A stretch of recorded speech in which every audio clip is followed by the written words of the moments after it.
মায়ের থেকে মাসির দরদ বেশি, সেটা আরও একবার অনির্বাণের ফ্রেন্ড প্রমাণ করে দিল সকলের সামনে। হ্যাঁ বন্ধুরা, ভিডিওতে লাইক দিতে দিতে তখন অনির্বাণের ফ্রেন্ড বসা মাত্রই যখন সোহিনী সেখানে চলে আসে এবং সোহিনী যখন অনির্বাণের ফ্রেন্ডকে দেখতে পায়, ঠিক সেই মুহূর্তে সোহিনী বলতে থাকে যে আরে তুমি এখানে এতদিন বাদে।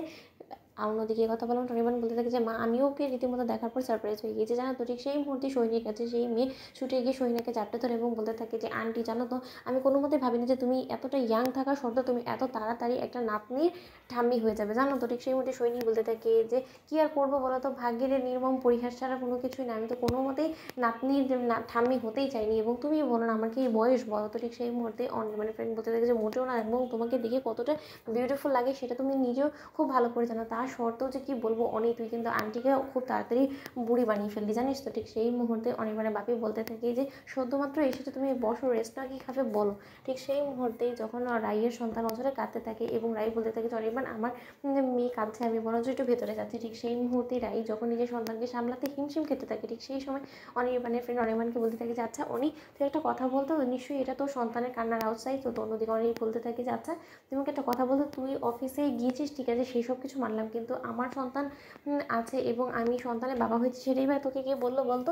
অন্যদিকে অনির্বাণের ফ্রেন্ড বলতে থাকে যে কে আবার বলবে, তোর অফিস থেকে খোঁজ পেয়েছি যখন কিনা আমি জিজ্ঞেস করেছি না যে না তুই কেন অফিসে আসছিস না কিছুদিন ধরে, তোর কোনো অসুস্থতা হয়েছে কি না, তখন তারাই আমাকে বললো যে তুই নাকি সদ্যমাত্র বাবা হয়েছিস এবং তার জন্যই নাকি তোর অফিসে একদমই মন টেকে না, এবং তুই মিটিং আর্জেন্ট ছাড়া তো কোনো মতেই তুই নাকি অফিস অ্যাটেন্ড করিস না। অন্যদিকে এই কথা বলা মাত্রই যখন অনির্বাণের ফ্রেন্ড বলতে থাকে যে আচ্ছা অনি, আমার কেন জানি না মনে হচ্ছে হয়তো বা তোর ওয়াইফ কোনো মতেই তোর মেয়েকে সামলাতে পারছে না, ওর একা হাতে কোনো মতেই হয়তো বা সামলাবে না তোর মেয়ে, আমি একবার গিয়ে একটু দেখবো যদি কোনো মতো আমি তোর সন্তানকে ম্যানেজ করতে পারি। ঠিক সেই মুহূর্তে অনির্বাণ বলতে থাকে যে যা, তুই বরঞ্চ গিয়ে একটু চেষ্টা করে দেখ, আমার কোনো মতেই মনে হয় না তোর দ্বারা এই কাজটা হবে, কারণ রাই যখন নিজে একা ম্যানেজ করতে পারছে না, সেই ক্ষেত্রে আমার মেয়ে যে কোনো মতে তোকে পাত্তা দেবে না, সেটা আমি গ্যারান্টি দিয়ে বলতে পারি। অন্যদিকে অনির্বাণের ফ্রেন্ড বলতে থাকে চ্যালেঞ্জ করছিস তো, তাহলে ঠিক আছে চল, বরঞ্চ আমি প্রমাণ করে দেবো যে আমি তোর ওয়াইফের থেকে বেটার তোর সন্তানকে ম্যানেজ করতে পারি। ঠিক সেই মুহূর্তে এই কথা বলা মাত্রই যখন রাই কোনো পারমিশন না নিয়ে সোজা অনির্বাণের ফ্রেন্ড যখন রাইয়ের বেডরুমে ঢুকে পড়ে এবং রাইয়ের কাছ থেকে নিজের মেয়েকে ছিনিয়ে নিয়ে বলতে থাকে যে দাও তো রাই, বরঞ্চ আমি তোমার মেয়েকে শান্ত করে দেখাচ্ছি, কারণ অনির্বাণ আমাদেরকে চ্যালেঞ্জ ছুড়ে দিয়েছে যে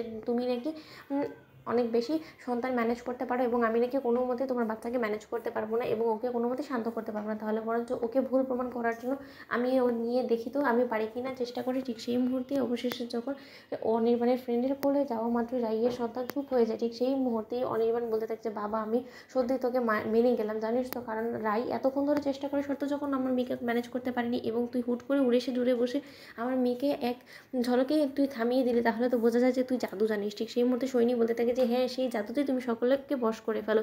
তো বন্ধুরা, লাইক এবং শেয়ার করে সাবস্ক্রাইব করতে ভুলো না।